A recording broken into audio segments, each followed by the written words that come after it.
is a series called The Twilight Zone. We think it's a rather special kind of series. You're quite brilliant, Shane. I'm bugging. Here's Aloisi for a place in the World Cup. For us. He's scored! Australia have done it! Kingston Town can't win. Kingston Town flashing, he might win yet the champ. Grosvenor took the lead off. Kingston Town swamping them. What a run! Kingston Town wins it next to Grosvenor. They're pretty straight to the word. They don't talk a lot of smoke and shadows behind the window. I just count money, that's all I do. I count my millions. Oh, my goodness. Oh, wow! In your life have you seen anything like that? Now, on 3AW693, Twilight Zone, with Ox and Marco. So say Geronimo. Say Geronimo. Happy Father's Day to all the dads out there having a listen. I hope you had a cracking day and your families looked after you. Ox, nice to see you, buddy. We got a big show. Great to see you too, Marco. And as I would like to reiterate that as well. Happy Father's Day. If you can't see your dad for whatever reason, that sucks. And we're thinking of you because... It's so eloquent. Well, it does. It does. I've got mates who can't. I am with you, You can't mate. see your dad. I know. I haven't seen Dad for a long time. It does suck. But it also sucks, right. even if COVID's not the reason. So there's a lot of reasons out there. So if you can't see Dad today, send him a message. Do whatever you can and enjoy the day. How are you? Not that you can do anything. Oh God, here we go. You can't even walk out. Can't even go down the swings with your dad. I think you can now. What? But just one parent and It's only can't under eat or 12s. drink. Can't eat or It's only under 12s. Me and you can't use them. We can't seesaw up, can we? We can't seesaw. No. We can't so that's seesaw. gone out the door. Can't get on the monkey bars. Hey, I did see. What did you see? I'll tell you now, Marco, as you know, I love to have a look around what's going on around the world. Yeah, I know you do. I love to do that. I know get on you- Foxtel in particular. I get on the internet. It's a little thing that we use. You surf the net, do you? Surf the net and just good. have a look what's happening. That's I did see fantastic. some college football. Oh, Only 105,000 in the stadium. the Virginia game. But lucky they were social distancing. You see the Texas game, Texas A&M, Ridiculous. when they're all together and they go from They're side to swaying. side. They're swaying. We sort of been College watching- sport is unbelievable. You know, college sport's bigger than the real deal in a lot of aspects. that's very true. I mean, I think Michigan State has football team has been sold out for 20 years in a row or something. Yeah. Something like At my old school, Texas Tech, it was sold out 4 years in advance. Are you called the Horns or something? No, we're called the Red Raiders. Who's the Longhorns? That's University of Texas. Are they the enemy? Yes. So there's Yes. college sport going on in the States. There's also Flushing Meadow at the moment. Oh, yeah. We've got Craig Gabriel on a little bit later. Looking forward to that. So they're chock-a-block. I wonder if he had to quarantine when he went over to New York or whether he just got off the plane and just off he went. You don't have to quarantine in We'll New York. ask him. Okay, We'll ask him. We'll ask him. The EPL, of course, is in full bore. The Bundesliga, it is flying. We've got concerts happening all around the world. How do you spell Bundesliga, just as a matter of interest? B-U-N-D, and then easy. Phonetically? Yeah, Spell it phonetically. there. E-S-L-I-G-A, something like that, whatever it is, Bundesliga. They're all laughing at you behind the glass. I'm German. I know how to spell Bundesliga. There it is. It's on the screen for you. Yeah, there you go. I just said that. B-U-N-D-E-S-L-I-G-A. That's exactly how I spelled it. Were you a good speller at Well, school? at German, yeah. Sehr gut. What? Is that when you were known as Ein bisschen. David Schwartz? I was Schwartz. Schwartz! So I have been noticing a lot of sport, and that's the thing that we can look forward to, Marco. We're going to be open up soon.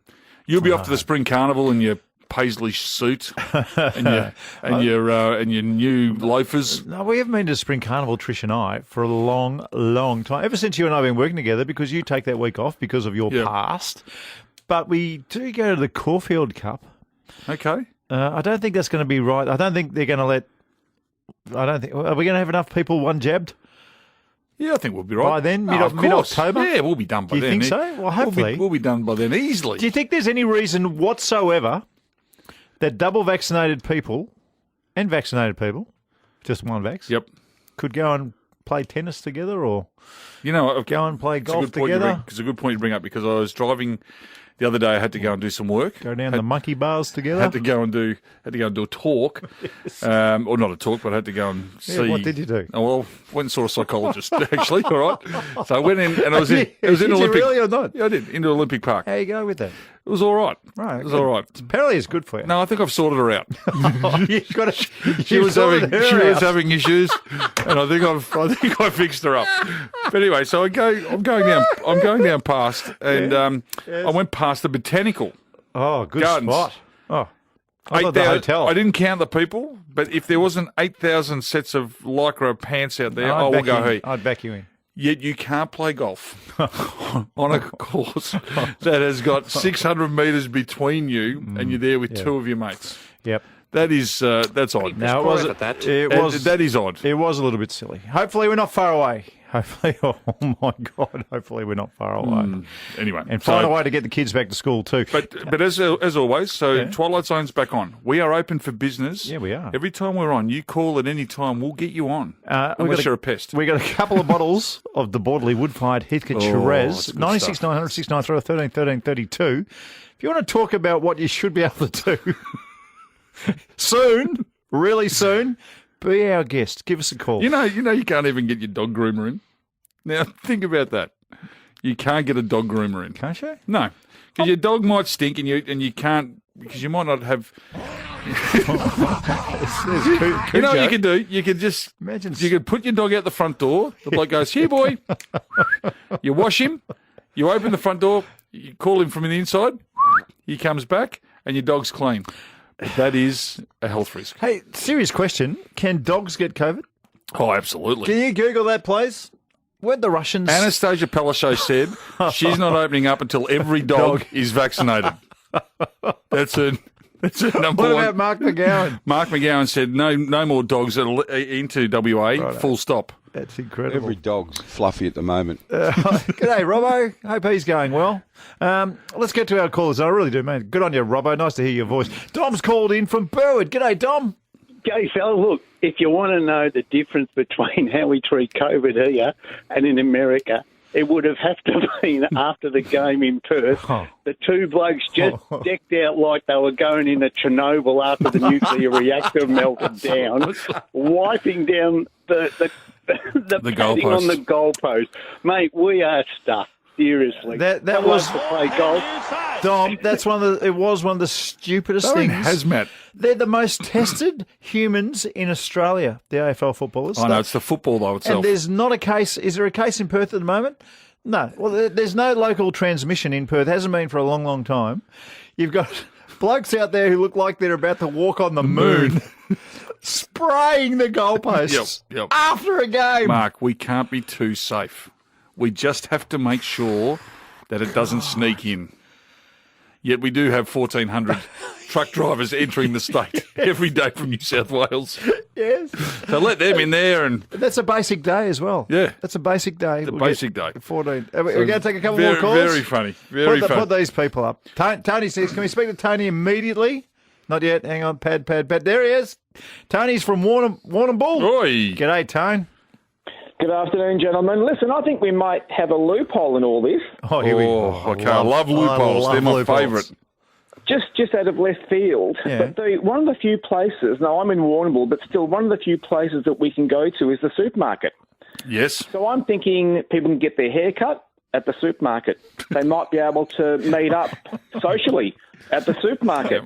They might even be able to go 10-pin bowling down the aisles and put some tins of soup and a watermelon down the aisles. This is clever. If Coles or Woolies decide to put a playground in their supermarket, they will double their business. This is clever. This is super.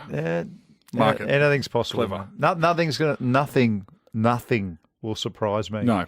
From this point forward. No, well done, Tone. Thank you very, very much for that. You'd be a nervous man. No, you're not. You're confident, aren't you, about the D's? You're very confident about the D's. I'm content where Melbourne are at right now. Okay. Well, we're going to get all the news from Johnny Ralph very, very soon. In fact, after the next break? Yes. Yeah, I think we are.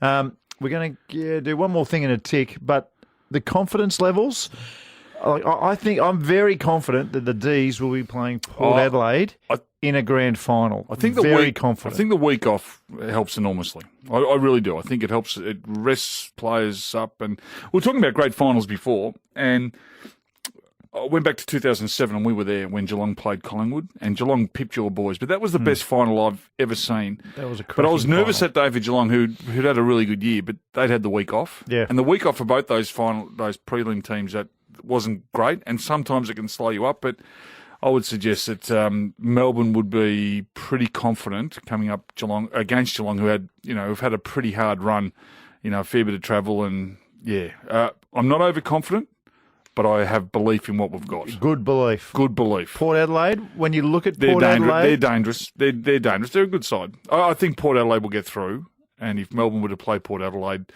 I think it'll be one hell of a game. But I'm not counting my chickens. I'm not a chicken counter, Marco. No, I'm very much a demon for these next you, Mark. 2 weeks. We'd love to have you on board, actually. No, I am. I want the Demons to win desperately for you. I would love nothing more. My hands are than sweating. to see you. My paws are starting to drip. I want you to be FaceTimed around Australia. I want Channel 7 cameras in your house. I want all that. I want to see it. If the D's can I normally get a watch win. the footy in mosquitoes, so... Hey, before we get to the break, let's check in with Tristan Merlam from Top Sport. G'day, Trissy. G'day, Mark. How you going? Mate, I'm very well. Give us some numbers on the prelim finals in the AFL, if you could. Yeah, well, the Demons are short. They're $1.46. Geelong is $2.75. The Lions, 12.5. There's already been support for the Demons. $1.55 into $1.46. The Lions gone 10.5 out to 12.5. And then Port Adelaide against the Bulldogs, they're $1.44. The Doggies, $2.80. And the Lions, 12.5 as well. So that grand final that you predicted between Port and Melbourne is $2.10 if you take the double as we speak. And the Brownlow middle market, who's going to take home Charlie? Yeah, at the moment, the favourite is Ollie Wines. He's $2.75. Clayton Oliver, $3.65. Marcus Bontempelli, he was favourite most of the year. He's just drifted out to third pick now at $3.85. Jack Steele at $8.50. Petrarca, $15. And Sam Walsh at 20-1. What about the flag market? The flag is pretty tight foursome. We've got the Demons, $2.60 favourites, Power, $3. And if you think there can be an upset in either of these prelims, Geelong's $5.50 and the Bulldogs are $6. What about the NRL Premiership at the Storm? There'd be $1.01, surely. I'm a big Panthers fan, so I don't agree with that sentiment. And they have drifted a little bit, though. The Storm is still a favourite. They're $2.40. They've been as short as $2.10 about 2 weeks ago, but I've just skipped a little bit in form. The Panthers have shortened up a little bit from $3.20 into $2.60. So it's $2.40 Melbourne, $2.60 Penrith. Manly's been the big firm. They've gone 200-1 early in the year into $6.50 now. Trebojevic going mental. That's why he looked so mental. Good, didn't he? He looked amazing. He looked. And what about that last try? Anyone that likes rugby league, watch the last try they scored against the Cowboys. One of the most amazing things I've ever seen. And they play Melbourne in week 1. So the winner of that game will shorten up quite significantly. South Sydney 11, and then it gets wide after that. Good on you, Tristan. Great to have Top Sport on board. We'll catch you next time. Johnny Ralph from the Herald Sun is next. Well, he's been the acting chief football writer at the Herald Sun for quite some time. And he's been doing a bloody good job. And we are very lucky to have Johnny Ralph from the Herald Sun on the Twilight Zone. G'day, Ralphie. Hello, boys. Call me P.I., pale imitation of the great man Robbo, who would normally be on for a couple of hours on a Sunday afternoon.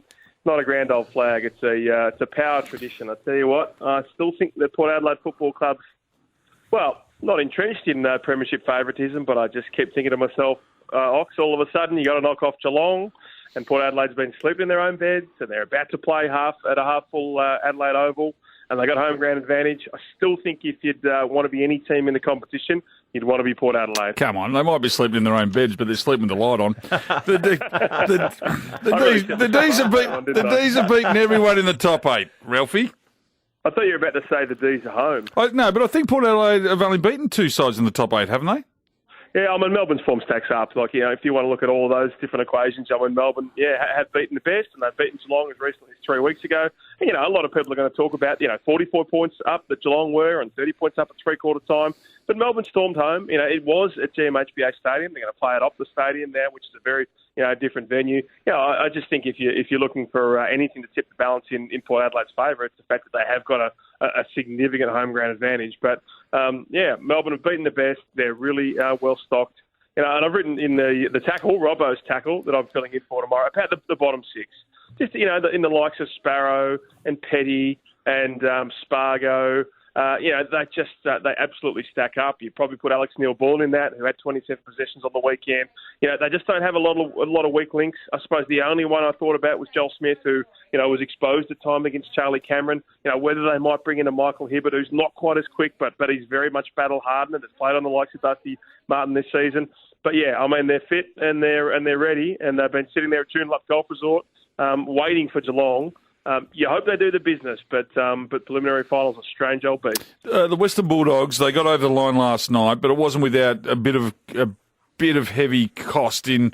Waitman might be in doubt. I'm not sure about the Bond. Can you just talk us through how they've pulled up and what they're expecting? Yeah, the Bulldogs have flown now into Perth.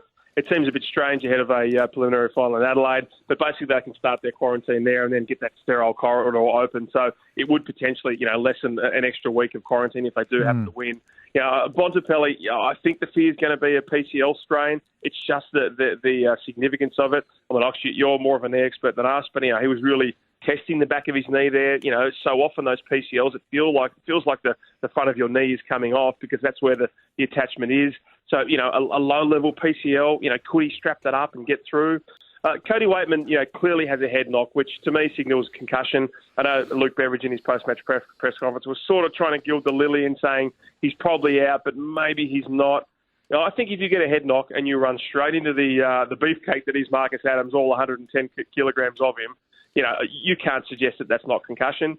And there's probably a bigger debate about, whether these players who have a very slight concussion should miss a final. But under the current rules, it's a 12-day protocol. And I just can't see there's any way in which the Dogs would be able to, even make a submission to the AFL that Peter Harcourt, the AFL medical boss, wouldn't just say, sorry, guys, that's our rule. You are not playing a prelim. Ralphie, GWS, they just weren't the same without Toby Green and a couple of others. Is there a scenario where he may go to having 6, 7, 8 weeks off, who knows if the AFL gets their way, and he becomes the Giants' captain next season? No, absolutely there is. Yeah, I think in retrospect that the AFL and GWS made a smart decision in regards to, postponing his appeal till post the grand final. Now, I think a lot of the ARDA will have cooled out of it. If it was that they said, no, give him 6 or 7 or 8. Now we realise he's missed finals. He might get an extra 1 or 2, but, will it be till round 5? Probably not. What's wrong with co-captains? I know that, Stephen Canelio didn't want to be a co-captain, and it probably cost him a year of captaincy. He got dropped last year. He had a really tough year with both injury and form this season, with an ankle reconstruction and with a really serious toe injury. So, he'll bounce back to form. But they've got a bloke in Toby Green who's a spiritual leader. They've got a guy who, ticks all the boxes from the procedural point of view from Canelio. They've got a guy who's just signed up for 8 seasons in Josh Kelly. It works pretty well at Sydney, doesn't it? They have 2 and 3 co-captains. I just make it all 3 of them captain and it lessens the load. Yeah, well, I'll go through that process. Just on Toby Green, his management are looking at taking legal action against a keyboard warrior who made threats on his partner's social media. And I think this has gone on long enough that it may be Toby Green and the Players Association that have to make a stand about these people that are gutless enough to post abhorrent messages to players without any recourse. Good. How do you make a stand against someone you can't find? And, it may well be that some of these people are able to be tracked down. And thankfully, Dylan Grimes, there was threats on him and his wife, and that person was able to be found because he was dumb enough to try and to be able to be found. I just looked back again today. Sloane Stephens got 2,000 vile racist messages when she lost a third round tennis match, overnight. Anthony McDonald Tipperwoody got racially abused by an Essendon supporter. The club called him up and he wasn't prepared to call back, and they couldn't find him because he wasn't prepared to engage. Look, until the AFL and governments get serious and change laws and make these things illegal and make it so that you can't just hide behind, your anonymous avatar, until you actually have to identify yourself to be on Facebook or Twitter, I just can't see it changing. For me, the only way that you should be able to get on one of these things is to actually put your ID in and put your identification in, and then you're responsible for everything. But 2,000 people can abuse Sloane Stephens, and no one can even find them because they've all just got egg-shaped avatars, and they're not the people they represent themselves to be on social media. Yeah, they're catfishing. Yeah. Dad joke's not too far away, but we are talking to Johnny Ralph from the Herald Sun. Ralphie, the grand final start time. Any news at all? If I get cut off by dad jokes, I tell you what, guys, where are your priorities? I'm a big fan of dad jokes, but not as big a fan of them. It's not going to happen. If you get to the point quicker, you won't get cut off. 5:30 or 5 o'clock start time. Channel 7's already advertising the fact it's going to be in prime time. I'd love it to be, let's call it a 4 o'clock Perth start time into a 6 p.m. in Melbourne. Ox, I know you're very good at, faking those videos where, you and your son jump off the couch when you win finals. I've seen that before. But, I think it's important. Last year, my kids didn't watch the grand final with me. I had to show it to them the next morning and not pretend it was live. I had to do it, as live, and then we were able to share the moment. Imagine if the Demons win the first one 6-64 and all those 6 and 7 and 8-year-old kids are not there to watch it. I think that'd be insane. But I fear that the AFL has already made a decision that will be a 7 or a 7:30 into Melbourne, which probably means about 11 o'clock when the club holds up the Premiership Cup. Alistair Clarkson is still going to be pursued by the Carlton posse. Will they get their man, and at what cost? Well, the cost that some have suggested is as high as $12 million over 7 years. Now, that's a lot of money. Ox, you're a better mathematician than I am, but that means you almost can't hire any other coaches out there, given the football department soft cap. I think if he's already said no to that, I don't think anything that the club has done in the last 2 weeks has actually, persuaded him that they're flying. I'm not sure whether they'll secure Brian Cook or not. Brian probably has the same issues that he does in terms of his reservations about the way this club, does its business. I just was thinking over the weekend about Justin Lepich. As Craig McRae, the new Collingwood coach, says, he's as good at defensive systems and teaching those and executing those as anyone he's ever seen. And we've seen the resume of people that he has coached underneath. They're the absolute cream of the crop. He's coached defensively at Brisbane. He coached defensively and as a forward coach at Richmond under 2 of their 3 premierships. He communicates well. He hasn't got the training wheels on. I just think he ticks so many boxes. And so at some stage they'll pick a coach, and the Carlton faithful will think, okay, we can move on from here. But it's been as destabilising and demoralising a period for Carlton fans as they have seen in the last 10 years, and they have seen some lows. Do you reckon Cookie is the first domino, though? You reckon no Cookie, no Clarko? Oh, I think so, yeah. I just kept thinking to myself, Cookie's a spring chicken. He's only 65. Does he want to go in there and do 80 hours a week? Does he want to deal with all the factions? Does he want to deal with the president who, says one thing and does another, who basically promised a job to Ross Lyon, and then all of a sudden there was a process where 2 of the 6 people on that coaching subcommittee would almost certainly say no to Ross Lyon. It seems to have scared him off. I think if I was Cookie, just smoking a cherry down at Geelong, with profits and, great infrastructure in terms of new stadiums, I think to myself, if I wanted another job, I would have accepted all of those people who came to me over so many years. I'm not sure that Carlton's the job for me. Ralphie, you're a star, mate. Thanks for giving us some of your time on Father's Day this time of night. We really appreciate it. Thanks, guys. Good on you. Johnny Ralph, make sure you buy a copy of the Herald Sun tomorrow. And I reckon Mark Robinson, we're going to get him back in the chair this year, or we wait till next year for Robbo? We're just going to get the clearance from the hospital before he can speak to us. That's all it is. Right? That's all it is. You have to go through his surgeons? Just got to go through his surgeons and through his, more importantly, through his nurses. Through the nurses. But he's, the great thing about Robbo, he's in great health. He'd be a great patient, I reckon, Robbo. Oh, very, very. Do as he's told. Yeah, welcoming and he wouldn't get angry or anything. Follows the rules. Hopefully he gets back on his feet very, very soon. Hey, Dad Jokes, a Father's Day edition coming up next. 96 900 693 or 13 13 32. Our winner is going to win a couple of bottles of the Borderley Wood-Fired Heathcote Shiraz. I'm a joker, I'm a smoker, a midnight joker. It's a toker. Not in this segment, mate. This is Dad Jokes. 96 900 693 or 13 13 32. Okay. Now I understand what a couple of bottles of the Borderley Wood-Fired Heathcote Shiraz is up for grabs for our number one dad joke. You going to kick us away? Yeah, I will. I'm not sure if you heard this, but my friend said he was thinking about buying a car with a transparent driving wheel. You're kidding. I told him to steer clear. That was good. Yeah, I went to the beekeepers the other week to get 12 bees. Really? Yeah, he counted them out to me and gave me 13. I said, sir, you gave me an extra. He goes, yeah, that was a freebie. A freebie? Good. Oh, See, I liked it. That was good. You What know, are you talking about? Last one. Go. I went to a fancy dress competition last night, and I went dressed as a giraffe. Are you kidding me? Yeah, I didn't win, but at least I can hold my head up high. Righto, let's get to the callers. Plenty of them. Marco has called in from Oakley. G'day, Marco. Yeah, happy Father's Day, fellas. Yeah, Good on you, Marco. Good on you. Unlike you two poor buggers, I've done nothing today, and I hope to finish it by Wednesday. But anyway, here's me joke. I'm not sorry I plagiarised this. It's been an award winner around the world for a couple of years. But anyway, Righto. here it comes. Two women were sitting quietly on a bench.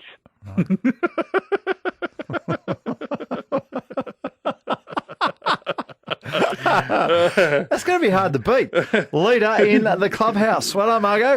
Andrew's next from Ashwood. G'day, Andy. G'day, how you going, boys? Hey, Good, mate, Andy. very well. What do you call a fly without wings? What do you call I don't know. A walk. Thank you. Of course it's a walk. Johnny's called in from Rosebud. G'day, John. G'day, boys. Johnny. There was these two blokes were in the desert and they were dying of thirst. Mm-hmm. Went up over the sand dune and they saw these tents. So they went down there. When the first tent said, "Come here, water, please," he said, "No, all I got is biscuits." Oh, go to the next tent. "Come here, some water, please." He said, "Oh, sorry, I've only got only got fruit." Oh, so go to the next tent, and there's no water, only jelly. So they go out over the next sand dune, and the one said to the other, "Did you think that was a trifle bizarre?" Leader in the clubhouse. Trifle bizarre. Very good. That was John from Rosebud, wasn't it? Good on you, Johnny. Well done. Joe's called in from Mernda. G'day, Joe. Happy Father's Day, fellas. Oh, you good too, on. buddy. Same to you, Joey. Yeah, this young golfer, he's on his first tour in America, and he's shot a really good round. He's back at the 19th, and he meets up with this very attractive lady. Sounds like Marco to a T at the moment. Maybe in his younger days, I suppose. But it turns out that she used to be one of Tiger Woods' mistresses. Ooh, goodness, Marco. And yes, laugh, Joe. They go back to his room and partake. Oops. And he then turns over and reaches for the phone. She says, "What are you doing?" He says, "Oh, I'm just calling room service, get a bottle of champagne set up." And she says, "Tiger never left me in the lurch after just going once." Yeah. So they go again, and after it's finished, he leans back over, picks up the phone. She says, "What are you doing?" He says, "I'm calling room service to get a bottle of champagne set up." He says, "Tiger never left me in the lurch." Like that. So they go again. Anyway, after the next time, he leans back over the phone, and she says, "I suppose you're calling room service to get a bottle of champagne sent over." He says, "No, I'm calling Tiger Woods to find out what's part of the course." Very good, Joe. God, that's close? No. I think Johnny and Trifle bizarre. Trifle bizarre still. Very good, Joe. Best ever, I reckon. Rowan is called in from Canberra. G'day, Ro. G'day, legends. How are you? Good, mate. You in lockdown? We are. We felt sorry for you guys, so we went in. Yeah, welcome. How the storm looking, Rowan? You happy with them? Oh, I tell you what, it's going to be tough to beat this year. Very tough. Like last year. We had half a chance last year. What do you got, Ro? Well, my missus thinks I don't like her dinner and her cooking. Really? So to prove her wrong, I got up and I had another slice of gravy. Very good, Rob. Old slice of Nice to gravy. hear from you. Terry's called in from Newport. G'day, Tez. Yeah, g'day, Prince and Ox. Happy Father's Day. Same all to the you, dads out there. Terry. Yep. Yeah, I wish COVID-19 had started in Las Vegas. Why? Because what happens in Vegas stays in Vegas. That's a good point. That's a very good point. Not bad. Good on you, Terry. Oh, You're a good. star. You know what? It's Father's Day. Let's make it 2 segments. Let's make this All right. 2 segments. Let's go. Terry, we're going to be back We've got with a full Terry, board. Archie, the Winks is back, Tom, Paul, Brendan, Rob, all in the chance to win a couple of bottles from the Boardley. You're listening to The Twilight Zone with Marco and the Ox. Hey, we've been missing for 5 weeks. How about the dad jokes all saved up? Incredible. A lot of people they've been building them up. Full board still to come, and we're going to start back with Winks. Archie from Altona. G'day, Arch. Howdy. Yeah. Happy Father's Day, fellas. Good on you, Same Archie. to you, You Arch. too, mate. Yeah, look, it was a bad week, guys. Oh, really? What happened? No. I got kicked out of Weight Watchers the other day. Oh, no. Yeah, I accidentally dropped a bag of Maltesers on the floor. What happened? Yeah, but look, it was the best game of Hungry Hippos I ever saw. How good is this bloke? How good is this bloke? Honestly, Australia's got talent. If this bloke's not up, I'm not here. You're a star, You know, Archie. Channel 9 last Friday gave away a $5,000 Bunnings voucher on the Today Show for the best dad joke. They've jumped on board. Of course they've jumped on board. We gave them permission. That's okay. That's okay. It's Yeah, of Carl, course it's so. Carl and Ali. Yeah. We'll look after them. Tom's called in from Seaford. G'day, Tommy. Oh, g'day, fellas. Best wishes for Father's Day to your good selves and good all on the you. dads out there. Good on you, Tommy. Yeah, a couple of rough diamonds in London. Sid and Nancy, skinhead types. They're walking down the main street, very expensive street. Oh, Nancy sees this jewellery store, magnificent bracelet. She says, oh, Sid, I'd love that bracelet. So he grabs a brick, smashes the window, hands it to her, walks on a bit further. Another jewellery store. She says, oh, Sydney, look at that diamond ring. I'd really love it. He says, okay, grabs the brick, smashes it, gives it to her, wanders down. They come across another jewellery store. Oh, Sydney, here's this magnificent tiara. Oh, I'd feel like the Queen wearing that. He says, what do you think I am, made of bricks? I reckon that's good enough. That's so good. I think that's good enough. Leader in the clubhouse, Tom. Made of bricks. Very good. I wasn't expecting that. Neither was I. Paul's from Hyatt. G'day, Paulie. How you going, guys? Good, Paul. Yes, a little old lady goes to a greengrocer Right. and says, look, Luigi, I'd like 3 pound of tomatoes. Yes. And he said, oh, these days we call them kilos. And she said, oh, really? And he said, oh, yes. He said, oh, and she said, well, can I have 3 pound of kilos, please? I knew it was coming. It's still funny. Good on you, Paul. Let's get up to Horsham. Brendan's there. G'day, Bren. G'day, boys. Happy Father's Day. You too, Brendan. Good luck, Oxford, Melbourne. Thank you. Hey, I've got this disease where I can only tell airport jokes. Right. Really? Doctor has told me it's terminal. Yes. Good stuff, Brendan. Rob's in Baronia. G'day, Robbie. G'day, gentlemen. Hope you're having a fantastic day. Good on you, Robbie. On my wedding day, my wife's grandfather came up to me, congratulated me, and said, in a couple of years, I'll tell you her mystical Indian name. Really? Ooh. Really? Ooh. Can't tell me now? No. Anyway, I caught up with him a couple of years later. Mm. What's her mystical Indian name? All these years I've been waiting. He said, 3 horses. 3 horses? Really? What does that mean? Nag.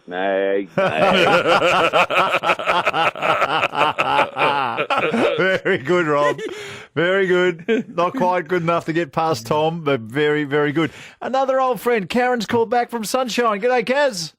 G'day, guys. Happy Father's Day to both, all of you. Oh, you're very I was going to nice. say the same Good to on you, Kaz, but I can't do that, can I? That's right, yeah. I got a couple here. Righto. Yesterday I saw a guy steal all his Scrabble letters on the road. Really? And I asked him, what's the word on the street?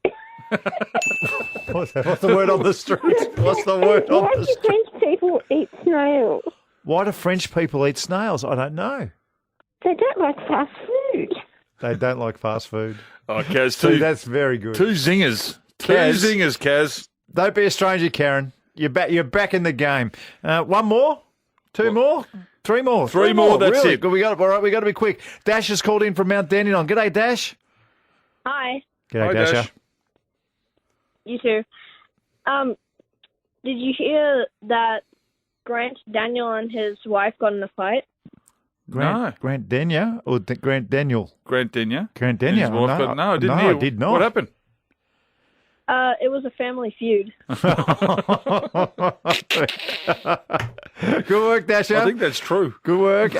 2 more really quick. Brendan's called in from Werribee. G'day, Brent. Oh, g'day, boys. Look, I had an in-depth conversation with your wife yesterday about, when my time comes, I think I might be, I might like to be cremated. Oh, all right. So anyway, she walked off and I went down to the kitchen later on. I see her on the phone. So I didn't worry about it. And I came back to my office and 5 minutes later she came up and told me I was booked in for Wednesday.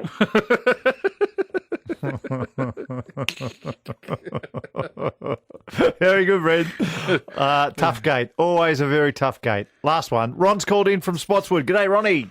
Yeah, g'day. Happy Farters Day to you. Today's Farters Day, and I've been awarded Farter of the Year. Really? Well done. Yes, yeah.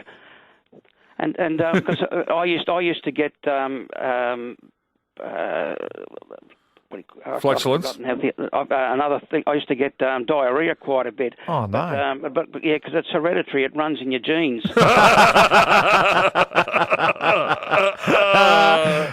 Good on you, Ronnie. Very, very good. All right, we've got to be quick. We'll get the winner. We'll announce the winner after the break. Tom and Seaford. Tom and Seaford. You've won the Borderly. Good work to you. Back in a tick. You're listening to The Twilight Zone with Mark Allen and David Schwartz. Hey, have you been keeping an eye on the golf? Love the golf. What do you make of the Tour Championship? I mean, it's about the 3rd year. The handicap system. I kind of don't mind it. No, I like it. When it first came in, I didn't get it. It rewards the players who have played well in the lead up, so you get a handicap system. Yeah.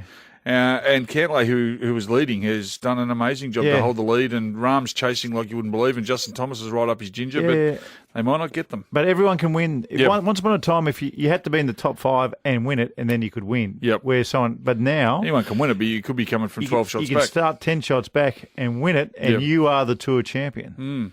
You like it? Well, it's a $15 million paycheck. Of course I'd like it. Yes, it's a very, very handy paycheck. Yeah. Is that the biggest paycheck in sport? I think it's the biggest paycheck in sport, yes. Yeah, and it's just a bonus, really. Yeah. So even if you come last this week, it's close to 400,000, 500,000 Aussie.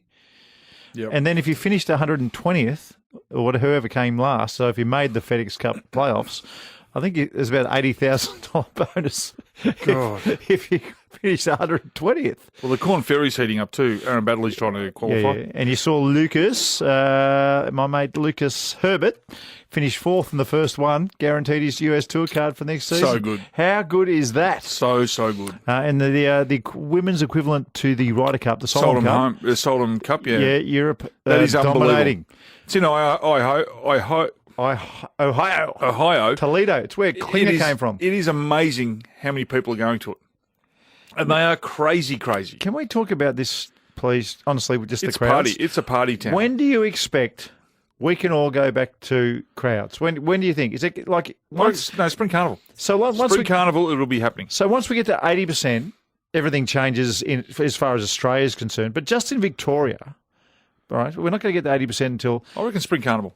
I reckon we'll come out in October and we'll have 3 or 4 weeks and it'll build up. They'll be at 50 or 60% in Spring Carnival. I reckon you're right. And away we go. I reckon once we're double vaxxed in Victoria, I think it would be crazy. Now that zero's not the thing, now that just getting vaccinated is the thing, I'd be staggered if we got, with what we've endured, that we aren't allowed out. What's the and first up we thing, go and get going. Where's the first place you're going to go?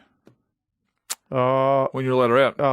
I'll be first on the timesheet to have a hit. golf. Yeah, Yep. just get some mental relief. I'm going to go down That'd be nice. I'm going to go down and have a nice. I'm going to go down and have a schnitzel at Lamaro's. Yeah, but I cannot wait to get the kids out. My kids are just at this age where we can take them to a new restaurant. We were doing new restaurant kind of once every fortnight or something. And that was so much fun with the kids. And I can't wait for that to happen. And Are we talking fast food restaurants? No. Well, we're talking proper restaurants. No, a restaurant. Yeah, we go. You go teppanyaki or you go, teppanyaki. Do the kids like teppanyaki? Absolutely. So good. When they're flinging the knives around and flinging you the prawns and all that sort of stuff. Have I told you about the NRL Mad Monday tomorrow? Oh, no. It could be the biggest party we've ever seen in Australia. 8 clubs finished. They've got a Mad Monday tomorrow. Oh, wow. Think about this. Pub talk coming up next, and our topic will be on the back of that.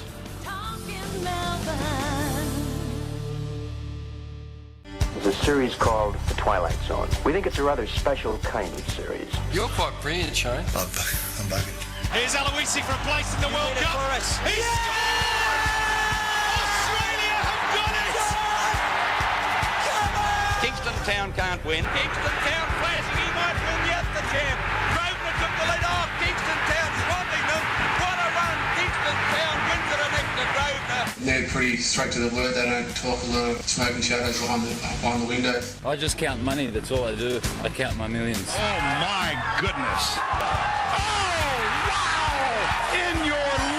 Have you seen anything like that? Now, on 3AW693, Twilight Zone, with Ox and Marco. Geronimo. Geronimo. Hey, we've got Tony Shebeki coming up. F1 just taking off. Max Verstappen. Did you see all the orange in the crowd? Yeah, been watching. It was the Dutch Grand Prix. We're going to sneak across to New York City as well. Craig Gabriel over there. Ash Barty has been kicked out, but there is a fella trying to win a Grand Slam. First time since Rod Laver back in 1969. The truth is out there as well, but we're about to see something very dangerous, and the NRL are panicking, Ox. They are panicking. Because they're in a bubble in Queensland, aren't they? They are. And the NRL, it's not the National Rugby League. It's the New South Wales Rugby League, and they're all away from home. They are all up in Queensland. So they're in a bubble, and 10 sides are out. 16 in that comp. So eight sides. It's Mad Monday tomorrow, and the headache this poses is enormous. So we started to think, who has the greatest reputation for partying that this world has ever seen? 96 900 693 or 13 13 32, because tonight the lazy Susan is fizzing around, the lazy boy is dubbing up, and we're going to find out who is on the table.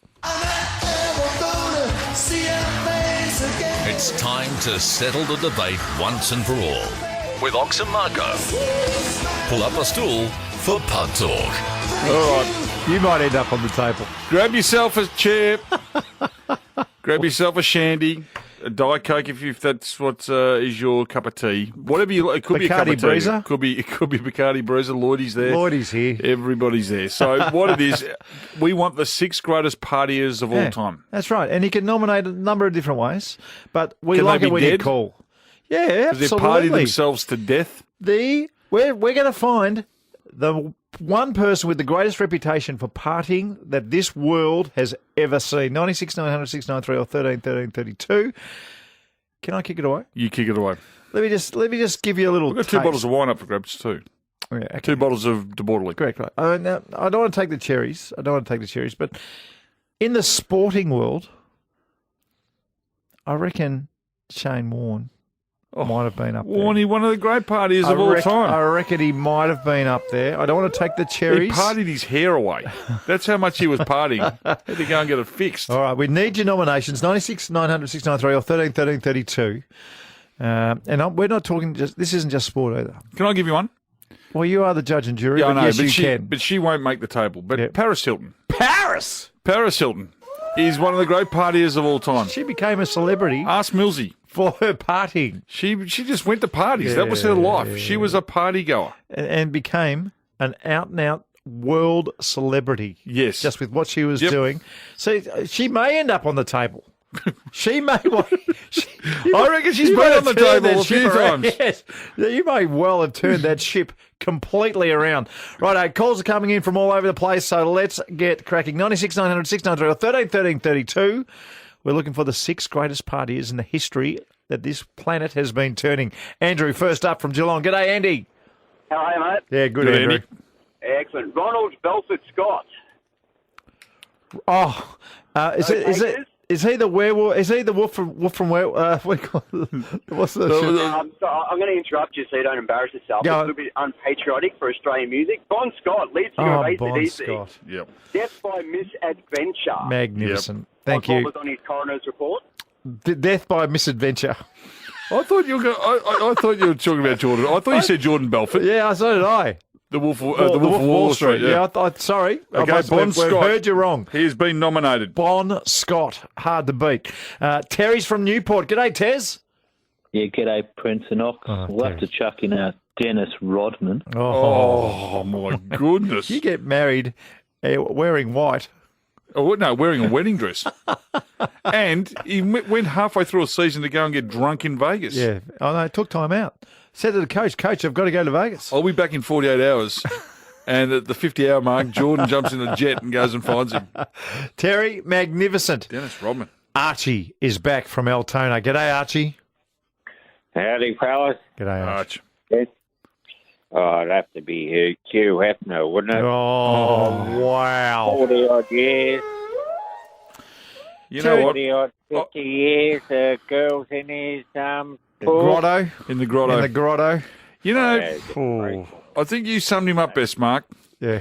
When he died, you said he's the only bloke going to a worse place. Yes, that's right. Every other person in the world you could say, at least Rest he's in gone peace. to a better place. Yeah. Not Hugh Hefner. Hugh. He did not go to a better place. No, he didn't. He couldn't. He couldn't. Hugh Hefner, the greatest partier of all time. Wow, Archie, that's big. Scott's called in from Mentone. G'day, Scotty. G'day, Marco. G'day, Ox. I've got 2 for you. Righto. George Best and Maradona. Georgie Best. Oh, gee whiz. Georgie Best. And Scotty, what was Georgie Best known for? What was he saying? What do you do with all your money, Georgie? And he said, that's what it was women and alcohol and the rest he wasted. Yep. That's right. I spent half on booze and women and booze. Yep. And then just wasted the rest.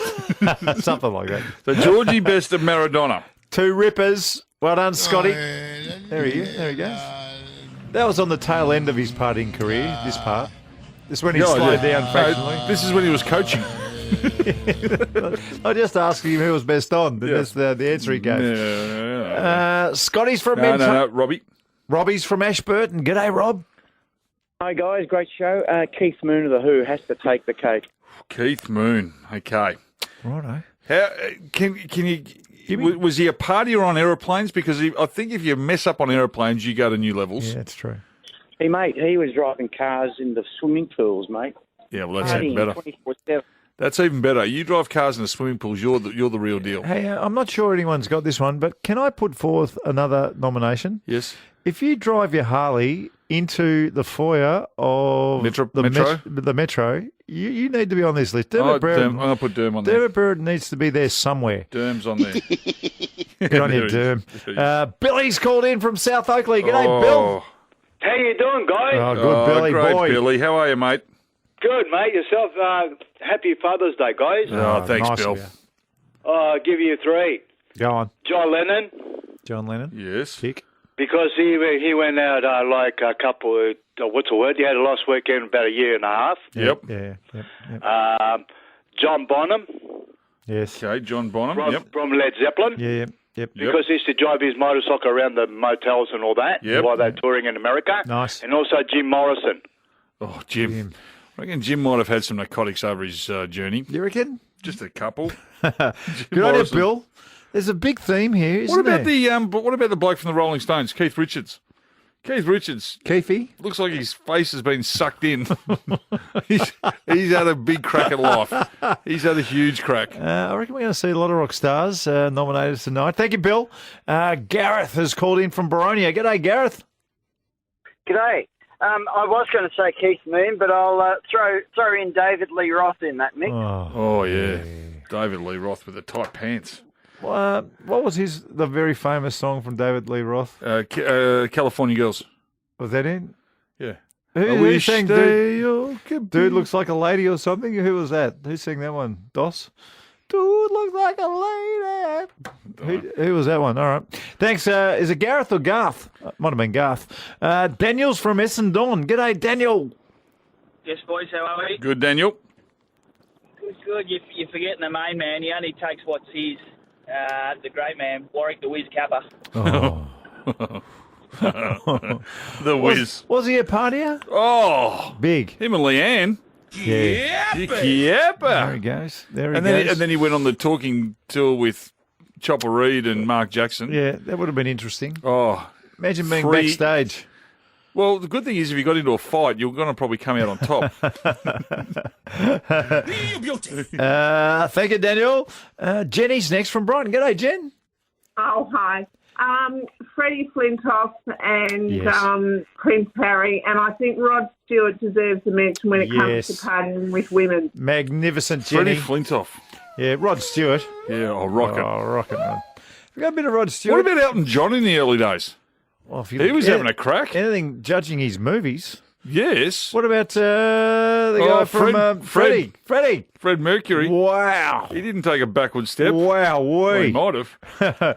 Thank you, Jenny. Macca's called in from Doreen. G'day, Macca. Hey, fellas, how you going? Good, Macca. Well. I'm going to nominate Corey Worthington. I'm not taking these glasses off. Why would he take the glasses off? Well, no, I'm not taking the glasses It's going off. to ruin his reputation. Corey Worthington. That was funny. Macca, well done. Jack's called in from Torquay. G'day, Jack. G'day. Has anyone nominated Ozzy Osbourne yet? No. Wow. Well, I think Ozzy gets on the podium, surely. You know, you watch that show that he was in. He Yeah. doesn't even remember half. He doesn't even remember who he is sometimes. Do you reckon he did any damage to himself, brain cell-wise? I reckon he's got eyes and teeth. Yes. That's it. he's burnt everything. Nothing back a house? No, he is. You know, when you say he has had a crack at life. Oh, yeah. He has had a serious crack at life. Yeah. His wife kicked on.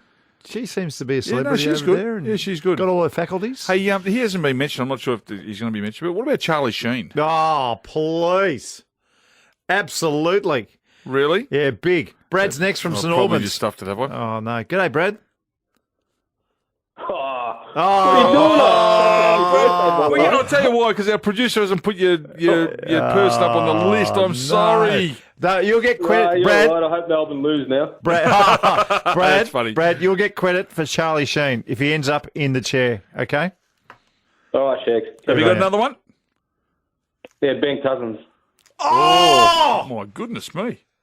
That is a great. Wow, that's almost better than the one we just... That's a great late throw at the stumps.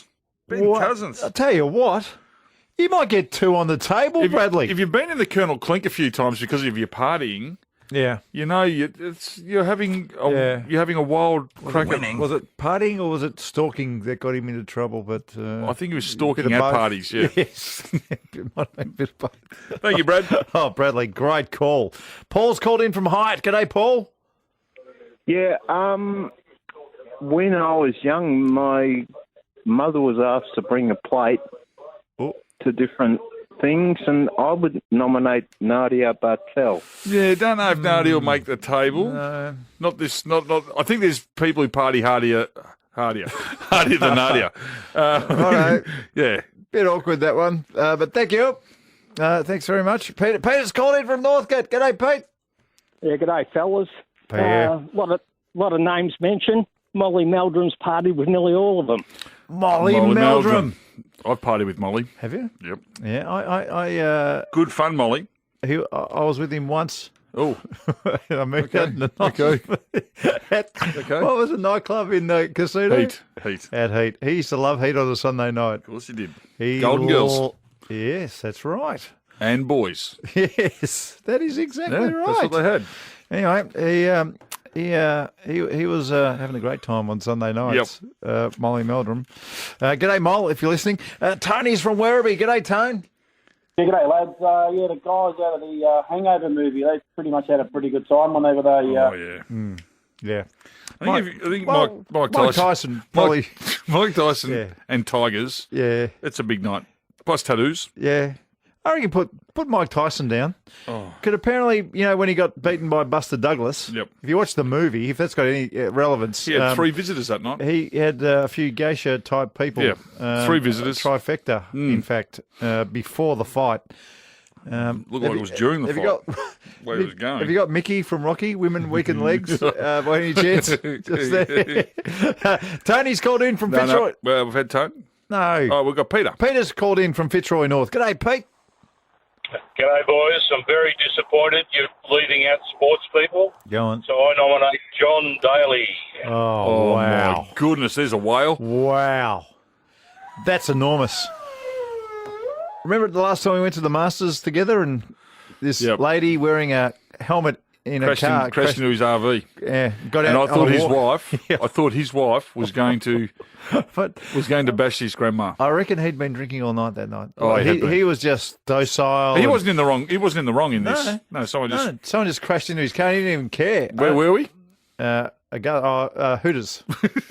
At the front of Hooters. My favourite. Have you taken the kids there? That's the next restaurant. That's a great family restaurant. It's a great family restaurant. John's called in from Werribee. G'day, Johnny. How you going, boys? Good, John. Good, John. Yeah, Joe Cocker. Really? Joe Cocker. Well, Rex Hunt reckons he used to get pretty high. I didn't realise Joe was such a party animal. Oh, Christ, you only have to see him. Yeah, there you go. Okay. All right. Well, I take your word for it. Have we got a bit of Rex saying as high as Joe Cocker? All right. I'll see. You're much better on Sunday Sport than you are on this show, Doss. Yeah. And I don't know what it is, but I don't like it. Get on with it! Jeff's called in from Mornington. G'day, Jeff. Hi, guys, and it's a great show tonight. I was thinking, how about a party gang? Sinatra and the Rat Pack. The Rat Pack! Yes. They might be the original. The originals, Jeff. They would have drink cards everywhere they went. Oh, I can remember from a young guy to think, God, I'd like to be in amongst them guys. Yeah. Okay. Sammy Davis. I loved him. When I was a kid, I used to love him for some reason. I don't know why. Anyway, good on you, Jeffrey. 2 more? 3 more? Doesn't matter. Mick's called in from Berwick. G'day, Mick. G'day, boys. You've talked before about partying on a plane. You've made it. What about Rod Marsh? Didn't he allegedly drink 100 cans? 52 cans. That's technically partying. 52, Rod Marsh, 52 cans. 52. One every day of the week. Every week of the year. Every week of the year. Yeah. That is a big drink, 52. I wouldn't make 5. Yeah. Especially on a plane. You get dehydrated on a plane. How do you drink 52 beers? Yep. Imagine the toilet stops you'd be doing. You'd want to be near the toilet. How many do you reckon he was at Singapore where they stopped off? Well, it's 8 hours. Or let's say, I don't know if it's 8, but let's say it's 8 to 10 hours. It's about 8. You have one every 15 minutes, 30. And then just tailed off on the rest of the 14 hours. Then he went weak. Yeah. He only had another 20. Caught up with him. Chairman of Selectors, Rod Marsh. Gary's next from Lower Plenty. G'day, Gaz. How you going? Good, Gazza. There's a couple here that back in my early days at Collingwood, Dennis Banks and Darren Mullane. Oh, yeah. Oh, yeah, pants. Yeah. Stole a bus. 2 of the greats. Yep. Thank you, Gary. 2 ribbers. Last one. Tony has called in from Coburg. G'day, Tonester. Yeah, g'day, boys. How you going? Yeah, we're well. Good, Tone. I got a good one for you. We're talking about the sportsmen there. It can be anybody. But go on. What have you got? Stan Kekovic. Oh, Keka was huge. He stole a bus. He did. Where was he? Why didn't he turn up for that photo the next day of the Premiership team? Don't know. He couldn't get Does there. Anybody know? Don't know. How tough is your job? This is a big one tonight. You are stuffed. How are we going to fit Tony Shebeki in? All right, we're coming back with the table, and we're coming back with Tony Shebeki. Maybe. We'll see how we go. You're listening to The Twilight Zone with Mark Allen and David Schwartz. I believe this is the Party Boys. Thought we would have the Wenger bus, but anyway. They weren't very good.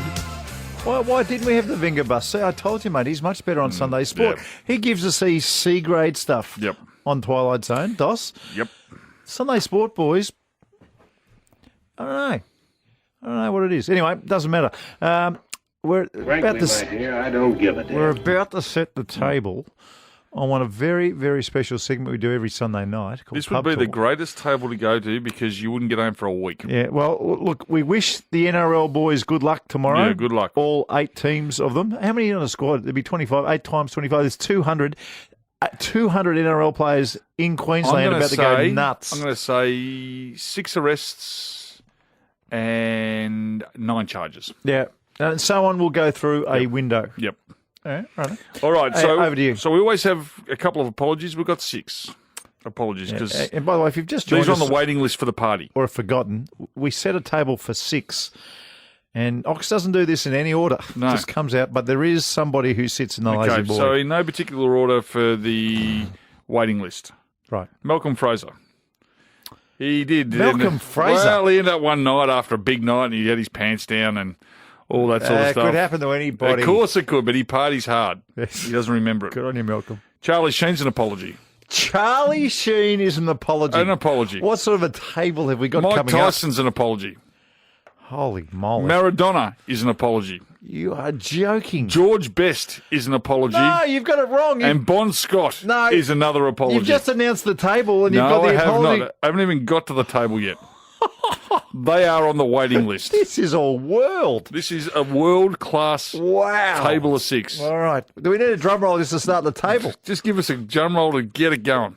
Adam? There we go. Right. Now, this is just for the 6. This is just... In 6th position, but no particular order, Dennis Rodman. He married Madonna. Yeah, he did. And Carmen Electra. Carmen Electra. She was my favourite, Carmen Electra. Wow. Madonna. Wow. You go on. In 5th position, yes, the Rat Pack. Oh, great! I'm glad you found the way. Not my generation. But my mum speaks so fondly about the Rat Pack and wish she could have been a part of it. She sent I you don't a know if text that's good or bad. Yeah. I don't know if that's good or bad, Mares, but Mares would have liked to have partied with Good on them. you, Mares. Keith Moon. Yeah. Wow. Now, if Keith Moon's driving things into pools and Keith Moon, Keith Moon. You drive a car into a pool, you're on this table. My only sportsman makes it, and that is John Daly.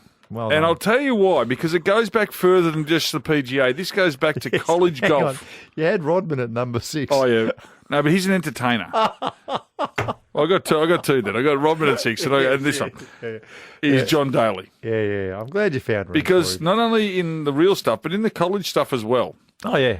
There was 2 things that John Daly would do, and 3. I've learned this. I've learned this off a very good friend of mine. He would drive an undrivable par 4. Yes. No one else could drive it. Or he would crash the team bus. Yeah, one of those 2 things happened every week. Every tournament. So John Daly... That was in college. He progressed, don't worry. In number 2, the penultimate position. Wow. Ozzy Osbourne. Just so crazy. Yeah. Crazy. He's like the Muhammad Ali of party boys, isn't it? He doesn't even remember his own name. Yeah. So we'll remember him as one of the greatest He thinks ever. he's Ozzy Ostrich. But he did He doesn't know who he is. He thinks he's Ozzy Ostrich. That's how much partying he's done. All right, can I have a drum roll for this, please? Because the bloke who is going to be leading this party... This better be good. This music would not be being played at this bloke's joint. You're an idiot tonight, Dos. Come on, let's go. Give me some disco. The number 1 partier of all time, because everybody that I just mentioned wanted to go to his house to party. Oh, I know. The greatest of all, Hugh Hefner. And off to your left is Hugh Hefner's Shelbyville pad. A lot of people know about the grotto and the game room. Of course. But few know about the laboratory, the biosphere, the Alternative Energy Research Center. Desalinization plant? Yes, the grotto uses so much water, the bunnies felt we should go this way. Isn't that great?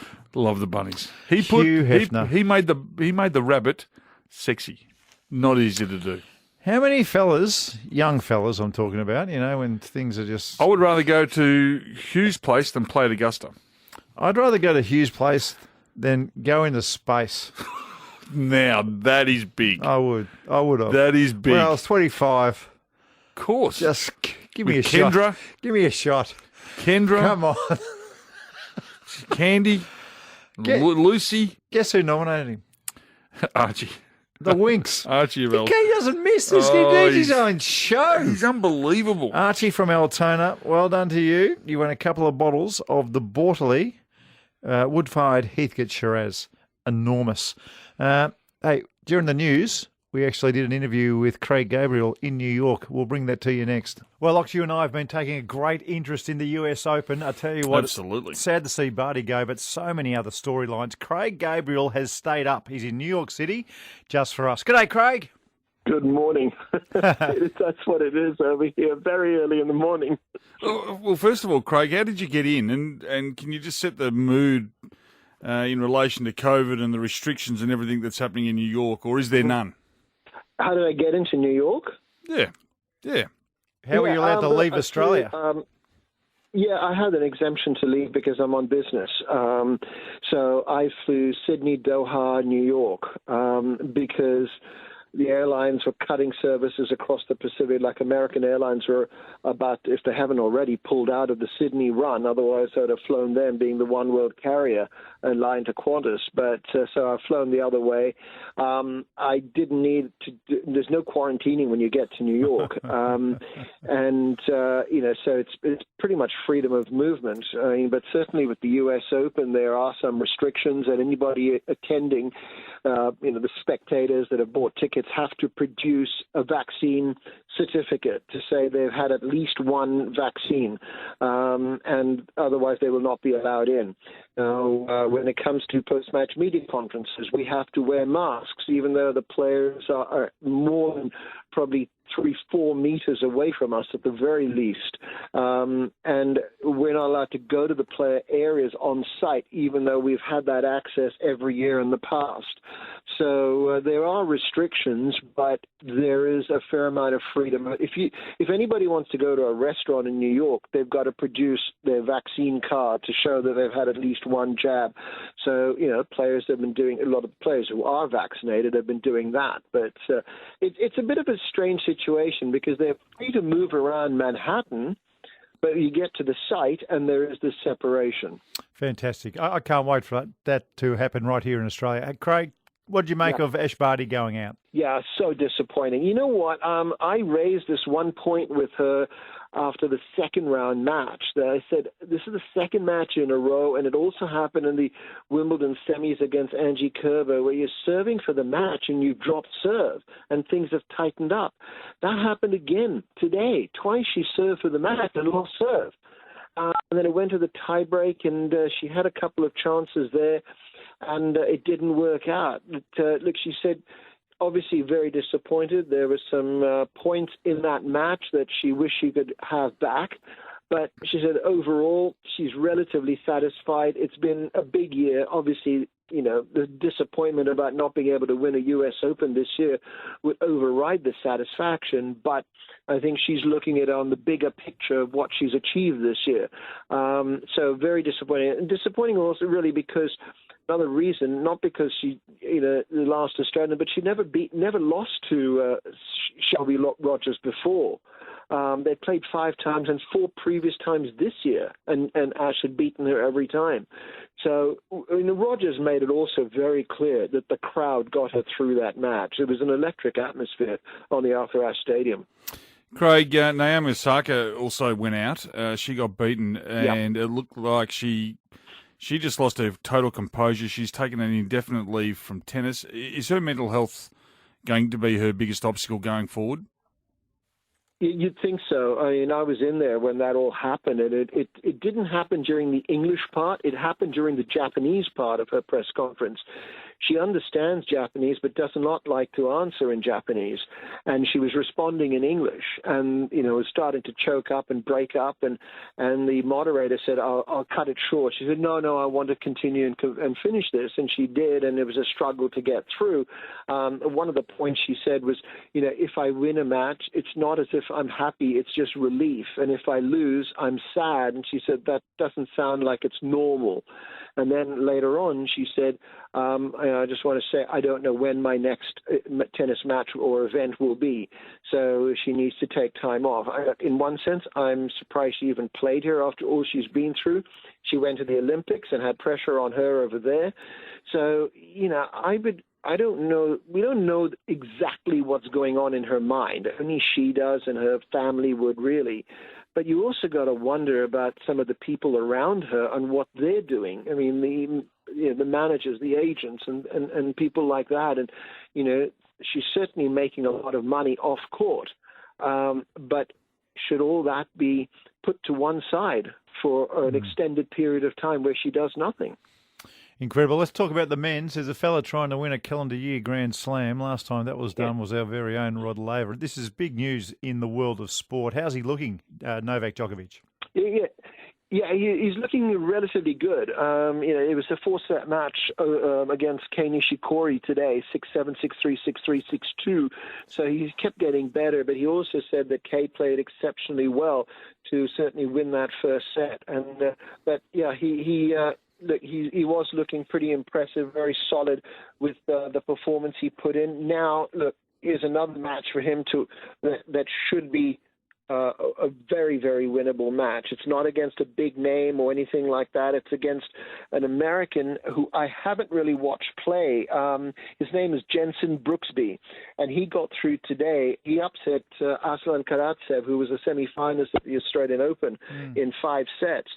But, you'd have to say Novak's experience and technical aspect and all he's achieved is going to be too much. I think Jensen Brooksby's run at the U.S. Open will end in the 4th round, but that's certainly been very impressive. And I think he's the youngest American male to get so far since maybe 2012.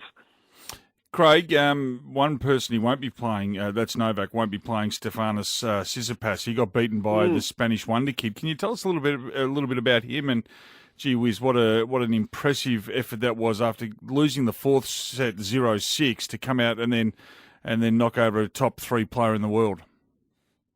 Well, these 18-year-olds, it's been one of the big stories besides bathroom breakgate. You've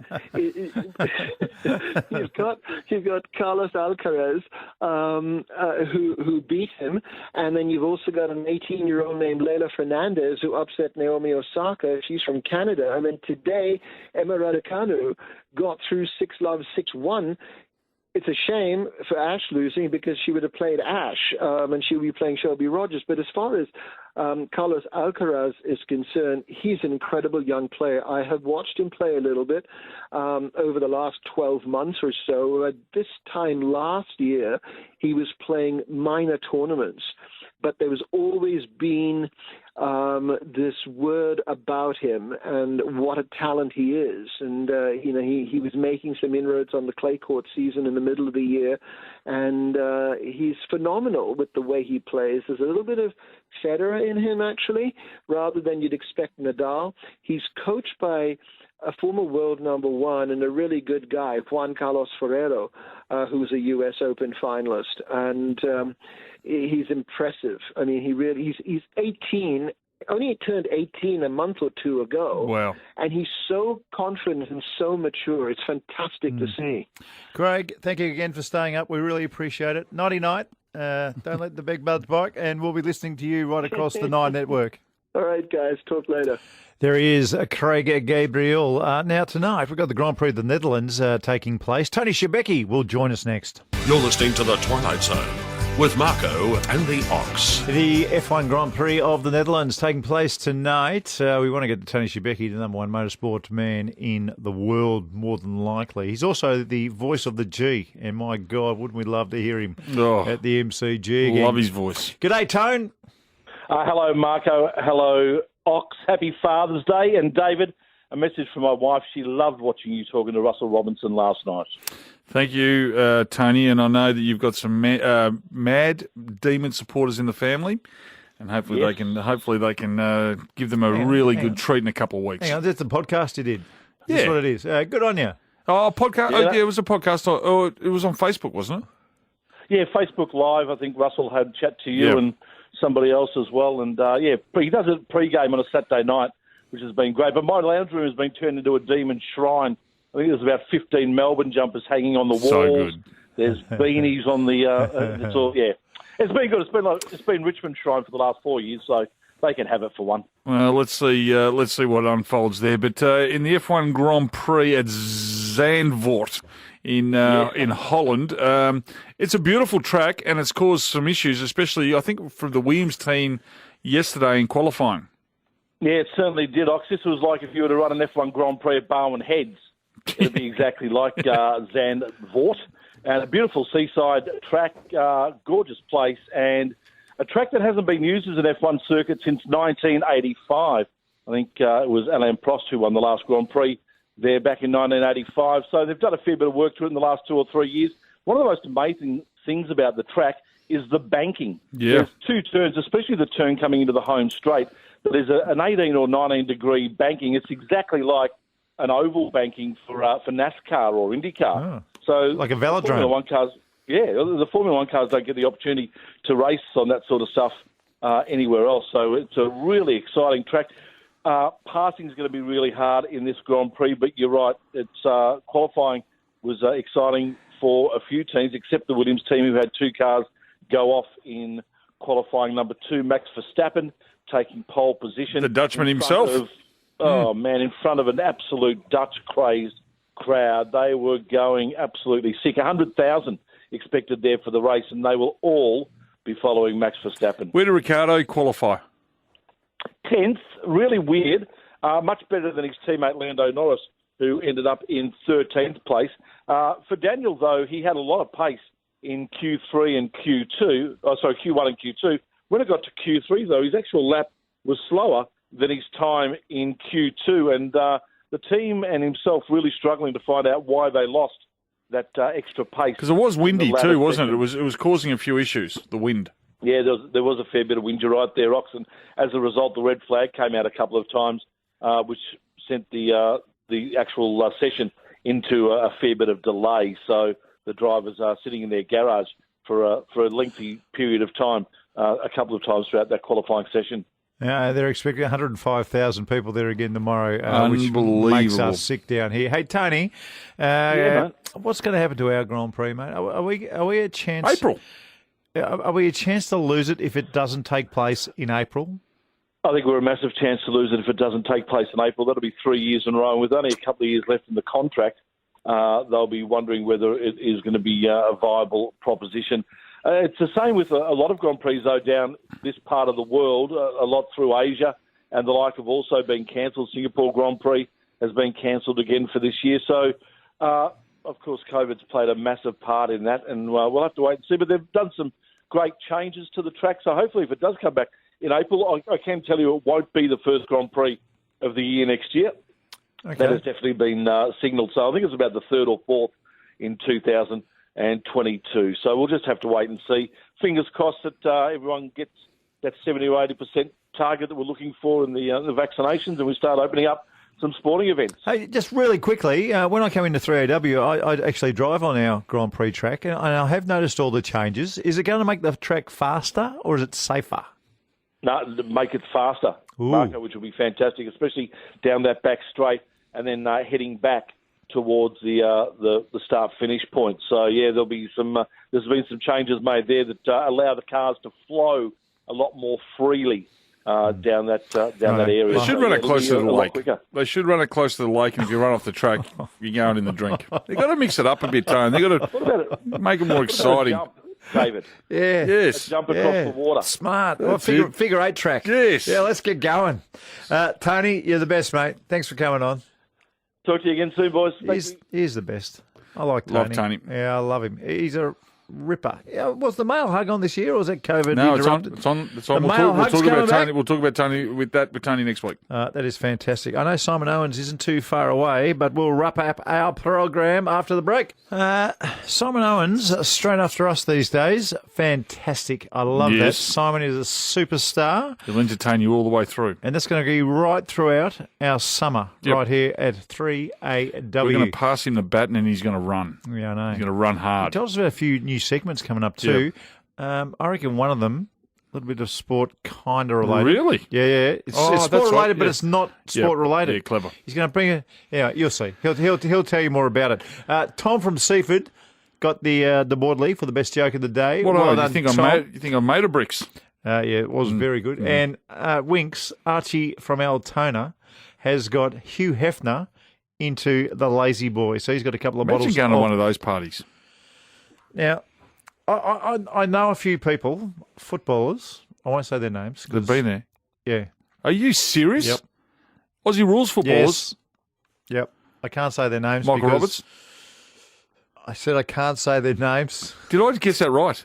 Has Michael Roberts been to the... I can't Has he say been to the their grotto? names. Mickey Roberts. I can't. My goodness. God. Is that a guess? Is a guess? Oh, yes. Yes. God. Well done, Mick. Because I have seen him with bunny ears on before. Oh. At the footy. What have you done? You're unbelievable. Well, I've got to speak to Mick. No. Yeah, actually, can we get him on the program next week? Let's get him on next week. And talk to him about his days in the grotto. Hello, Mrs. Roberts, if you're listening. Simon Owens coming up next. We'll be watching you.